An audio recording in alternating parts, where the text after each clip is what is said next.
Hi, Kubrick Lover 1972, back with another video. I think it's been about 5 days since I did a video, and I think this one will be relatively short.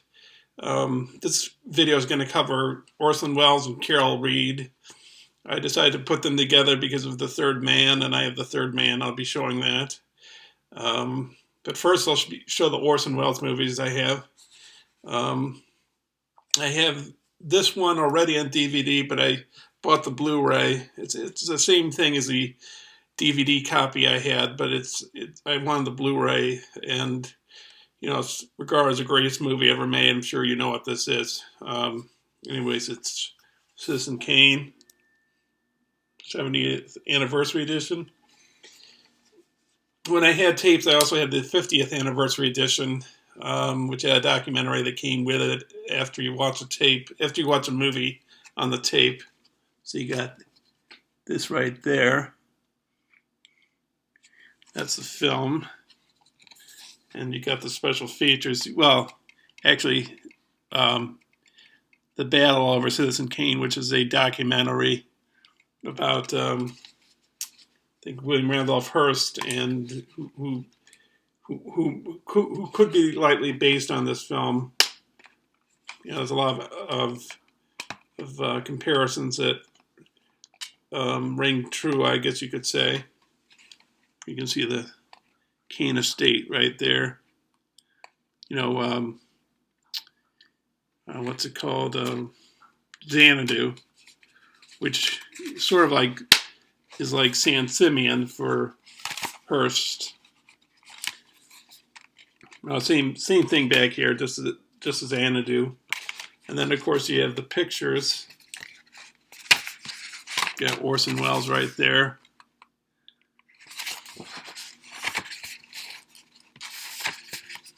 You got some storyboards.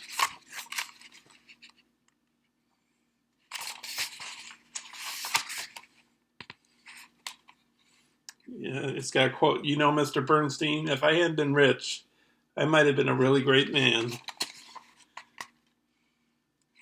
So, and there he is with Greg Toland, I believe. Orson Welles also, he broke his leg when he was shooting this, but then that didn't stop him from finishing the film. A lot of nice images in the booklet that comes with, I guess you call these digipacks.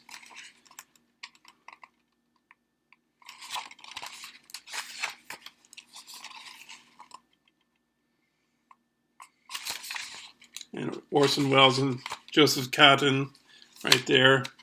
And then here they are with Everett Sloane, who plays Bernstein. Of course, Cotten plays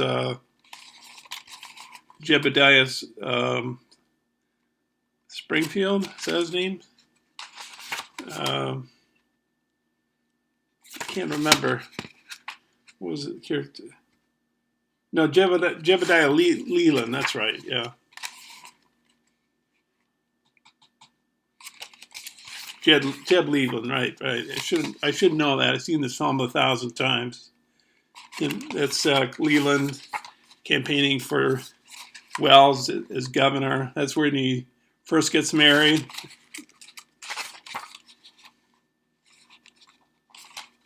Of course, these cameras back in those days were giant, as you can see.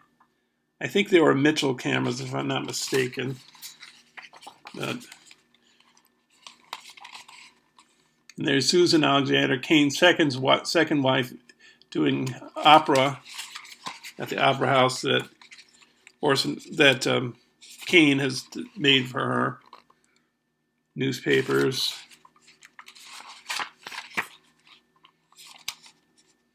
Makeup for older Kane.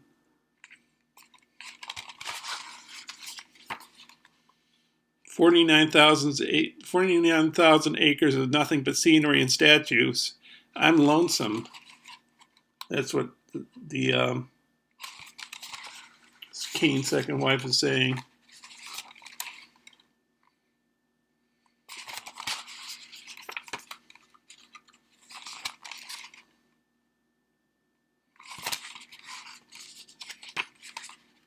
storyboards there.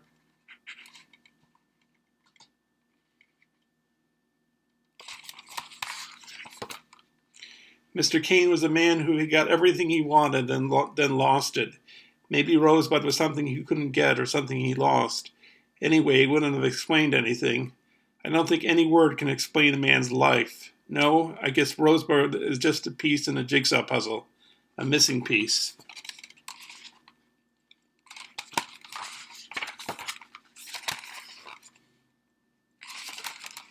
So you got all these nice pictures. Of course, this is regarded as the greatest movie ever made. It's kind of hard to say what is the greatest film ever made because, at different time periods in film history, there were advancements technically with cameras and with, special effects and with editing and techniques. And so, but this is one of the most revolutionary, one of the greatest films of all time. It's certainly one of the greatest. I think established a certain grammar for how films are shot, that you could bridge a scene through audio. So he was legendary in that kind of way. And before he made Citizen Kane, he had two other projects he tried to make into a film. He tried to make Heart of Darkness into a film, but he had to scrap that. And he tried to do another thing, but I can't remember what it was.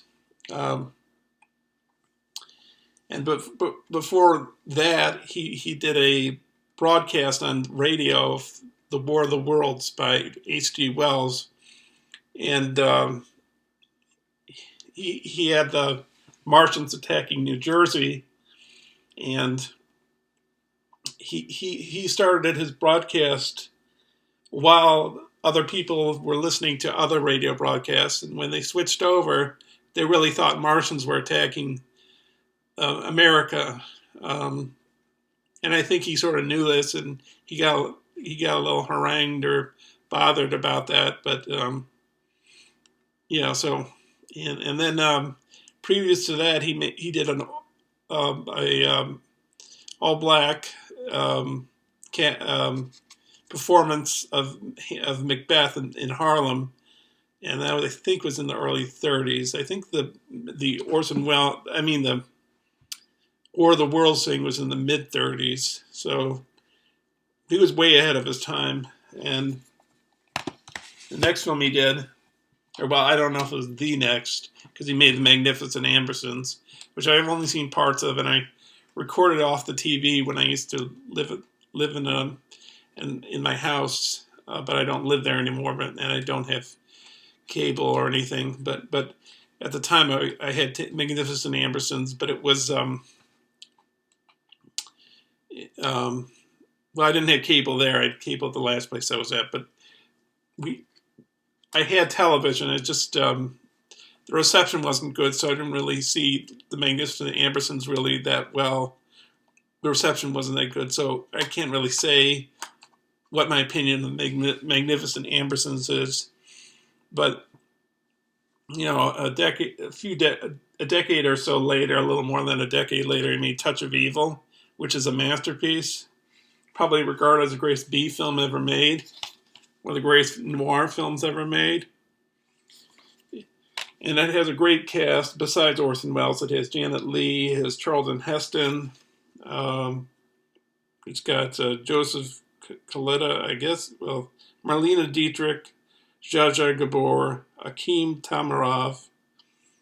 And Akim Tamarov, if you know Godard's Alphaville, he's in that particular movie. But just a really good movie. It's how a lot of film noir films are set in cities and down alleyways and at night.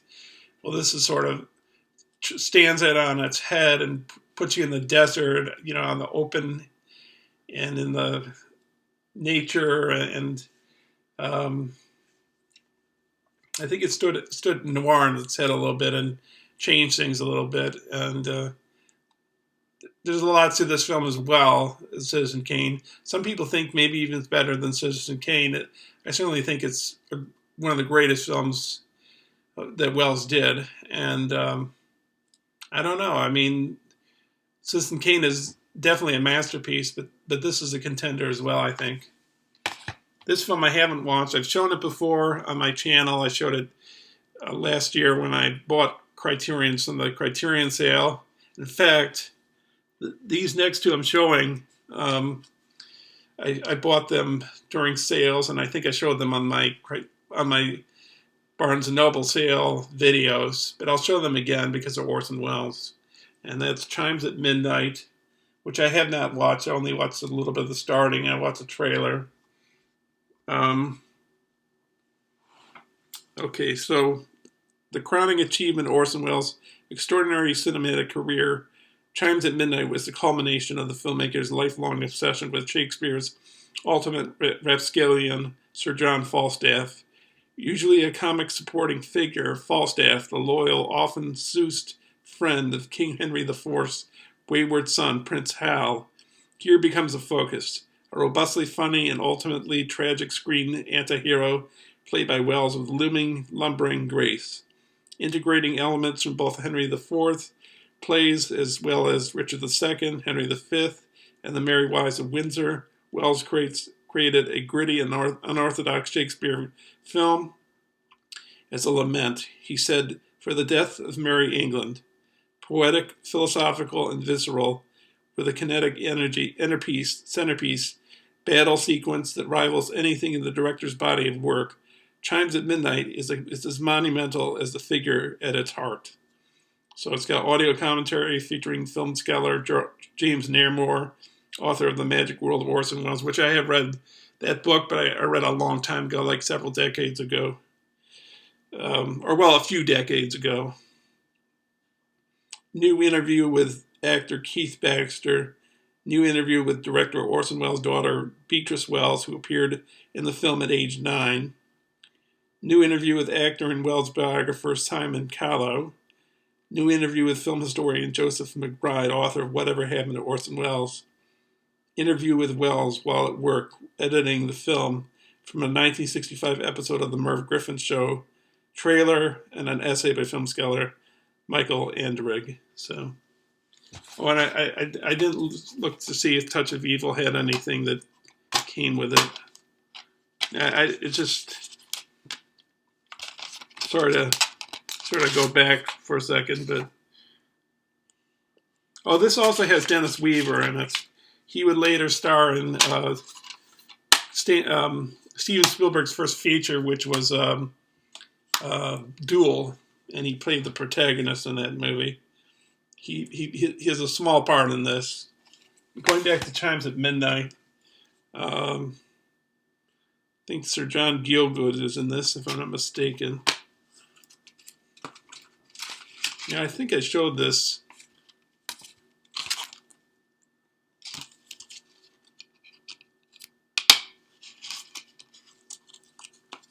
So sorry if I'm showing this again. I'll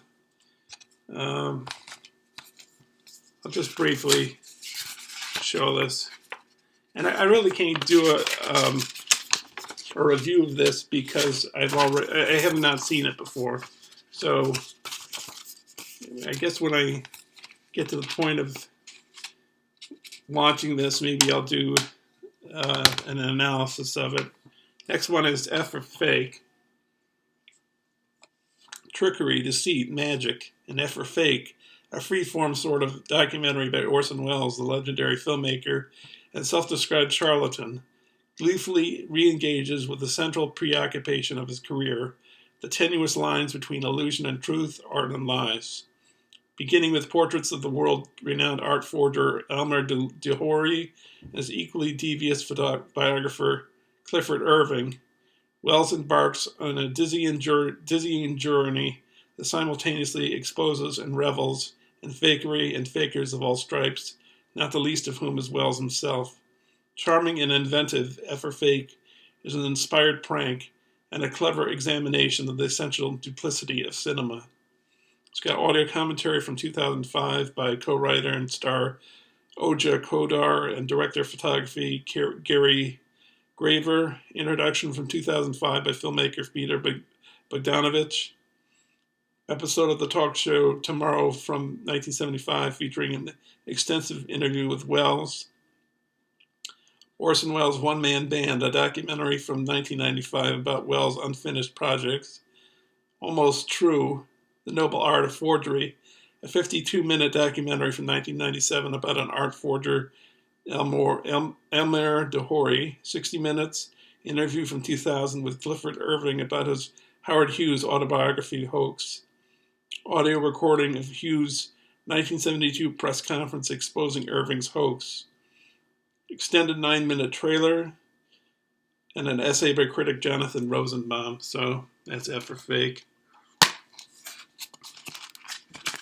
And I don't know if you have a picture behind the disc. I don't think you do. No. Got this, though. And then you have Welles there. Everything in this film is strictly based on the available facts. So it's just a pamphlet. That's it. So, maybe if I get to watching this, maybe I'll do a review or analysis of it. Now, next up is a film that's probably, I don't know if this was, I don't know if a lot of people know about this. I don't think I really, well, maybe I did know about this film by reading some books on Orson Welles. It's a double feature that I bought it at. One of the films is with Orson Welles and Anthony Perkins and The Trial, which is based on the Kafka novel. And then you have the other feature is another film, Rutger Hauer and Escape from Sobibor. I do have this Rutger Hauer film by itself, but I'm going to get rid of the other one, I think, because I have it on this, so why own two copies? If it was like the extended edition or a different cut, maybe I'd get rid of it. I mean, keep it. Maybe I'd keep it, but if they're the same thing, why keep two of them, So, in Orson Welles' brilliant adaptation of Franz Kafka's novel Joseph K. Psycho's, Anthony Perkins wakes up one morning to find that he has been arrested. Nobody tells him what he has been accused of, however, and Joseph is forced to look beyond the judicial system to prove his innocence. However, clearing his name proves to be nearly impossible in this nightmarish story from one of the greatest literary legends of the last century. I normally would not talk about the other one, but I think I'm going to get it out of the way. So just to digress for just a moment here. Escape from Sobibor. This true story of the escape from Sobibor, one of the Nazi death camps in Poland, features Rutger Hauer, Blade Runner, and Alan Arkin, Glengarry Glen Ross. After escape at Treblinka, another death camp, the Nazi commandant threatens the lives of the prisoners if any of them try the same thing. However, knowing that they are on borrowed time, awaiting their executions, the prisoners plan a mass escape in this exciting, edge-of-your-seat thriller. So, and they really don't have either one of them. They don't really have anything else, just interactive menus and just time links and stereo sound and full frame color English. There's nothing really to them. It's just the film, basically. So next up is going back to Orson Welles. This is a film directed by Carol Reed, but I've heard that Orson Welles had really had a big hand in it. That really he was the director of it. I'm not quite sure on that, but anyways, it's The Third Man. Really good film. Pulp novelist Holly Martins travels to shadowy post-war Vienna only to find himself investigating the mysterious death of an old friend, black market opportunist Harry Lime, and thus begins this legendary tale of love, deception, and murder. Thanks to brilliant performances by Joseph Cotten, Alida Valli, and Orson Welles, Anton Karas's evocative zither score, Graham Greene's razor-sharp dialogue, and Robert Krasker's dramatic use of light and shadow, The Third Man, directed by the inimitable Carol Reed, only grows in stature as the years pass.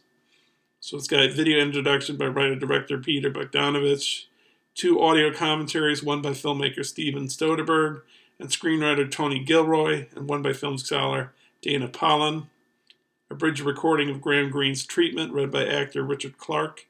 This too is Shadowing the Third Man, a 90-minute feature documentary on the making of the film, Graham Greene, The Hunted Man, an hour-long 1968 episode of the BBC's Omnibus series featuring a rare interview with the novelist.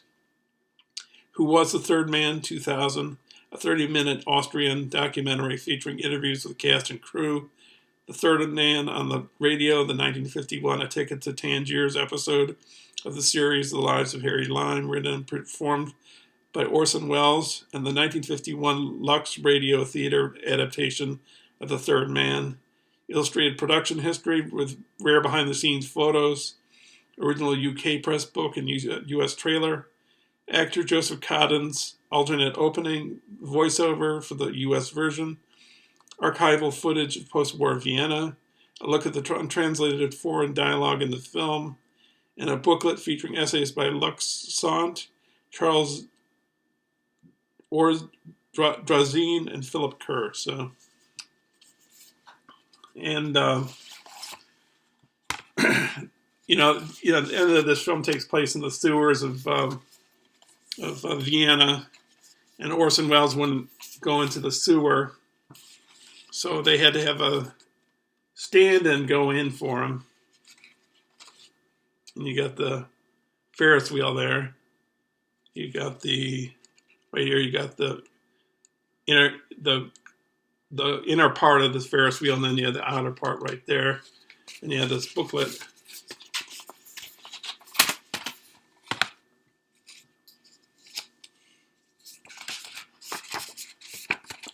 Really good movie. Beautiful cinematography, great score. I think this was Roger Ebert's favorite movie, or at least one of his favorite movies.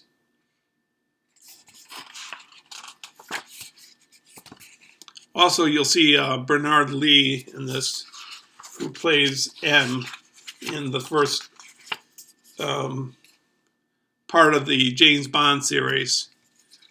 He would die, I think he died after Moonraker, maybe? I think Moonraker was his last Bond, and then he died. Because I don't think he's in For Your Eyes Only, if I'm not mistaken.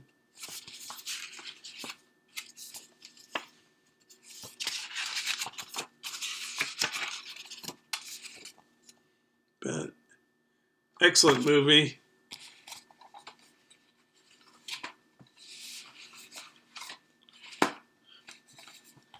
And then the last one, another Carol Reed film. I haven't watched it. I've watched The Third Man. Criterion is fantastic. It's Odd Man Out. Don't know much about this. Taking place largely over the course of one tense night, Carol Reed's psychological noir set in an unnamed Belfast stars James Mason as a revolutionary ex-con leading a robbery that goes horribly wrong. Injured and hunted by the police, he seeks refuge throughout the city, while the woman he loves, Kathleen Ryan, searches for him among the shadows. Reed and cinematographer Robert Krasker, who would collaborate again on The Third Man, create images of stunning depth for this fierce spiritual depiction of a man's ultimate confrontation with himself. And it's got new interview with British cinema scholar John Hill, author of Cinema and Northern Ireland, Film Culture and Politics, post-war poetry, a new short documentary about the film, new interview with music scholar Jeff Smith about composer William Alwyn and his score, Home, James, a 1972 documentary featuring actor James Mason revisiting his hometown, radio adaptation of the film from 1952 starring Mason and Dan O'Herlihy, and an essay by critic Imogene Sarah Smith. So you got James Mason there. This is 1947, so of course, when I think of James Mason, I guess I always think of what's the film I think of? North by Northwest. You know, him as Van Damme. But I know that he was in other movies too. You know, like Star Is Born with Judy Garland and. Anyways, let me show you the. And he was also in Lolita for Kubrick, and in that particular case, Kubrick asked Cary Grant if he could play Humbert Humbert, and Cary Grant didn't want to do it, but James Mason took it. Then he asked James Mason, and James Mason took the role. So.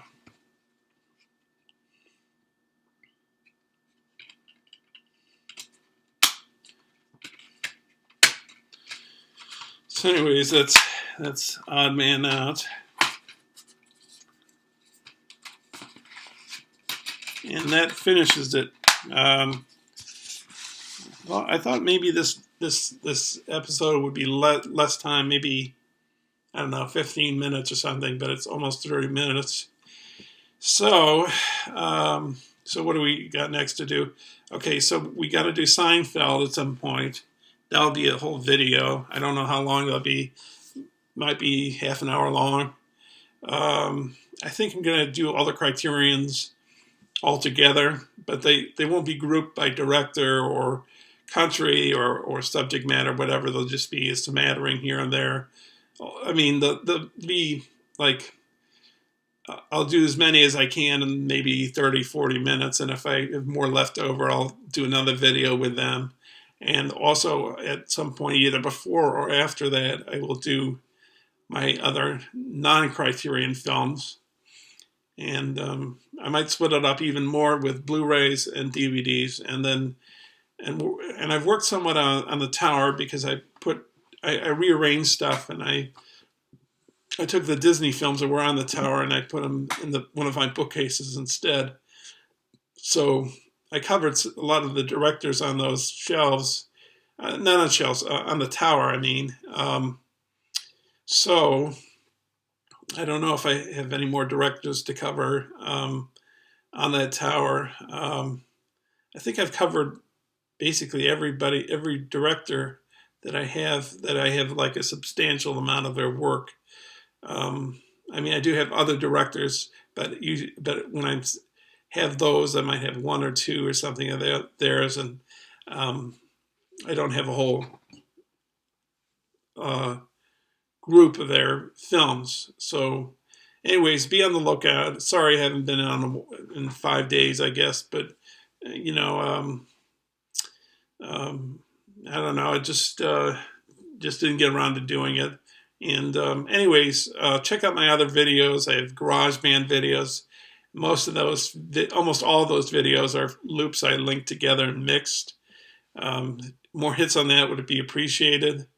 I wrote a treatment and I made a storyboard of it with music and sound effects and a voiceover narration. It's called Cost of Love #3. It's with a car chase and a foot chase. I'm interested in making it. I don't know when I'll make it. It's something that I thought up, and I don't know. You can take a look and see what it looks like. I took a digital filmmaking course last year, and we decided to make a short called If Dogs Could Talk. So I shot dogs, but I chose If Dogs Could Sing, and it's called Dirty Dog, and it's after the song by ZZ Top, so they're singing dogs, if you will. So, and what else? I have my poetry as well, and that would be appreciated if there'd be more hits on that too. But I understand people have their life, they have work, they have other obligations. They got to study, they got to you know, maybe make your own videos. You know, you got to look at other videos. I mean, it's just a lot of stuff to do, and maybe you gotta decide which ones to go with. And I mean, maybe that's why I'm trying to help everybody watching these videos by titling them. So, like, if you don't want to watch films, if you do want to watch films about Roman Polanski, I mean, videos about Roman Polanski, if you want to watch videos about Steven Spielberg or James Cameron, or you don't want to watch those and you want to watch David Lynch instead, Lynch is with Spielberg, what am I talking about? Or if you want to not if you want to watch Scorsese, or if you don't, or if you want to watch, I don't know, Antonioni, I'm trying to group them together, or like if you like Italian films, you can watch those. So take a look through my catalog of videos. To see the rest of them, you just go to the bottom of the look. If you look on the top part of the most recent videos, it will say uploads. You click on that, it'll show you a list of other videos I've done, and then at the bottom of that, if you click on that, it'll show you more videos that I've done. So anyways, enough yammering. I'll try to do another video soon, and thanks for watching. See you later. Okay.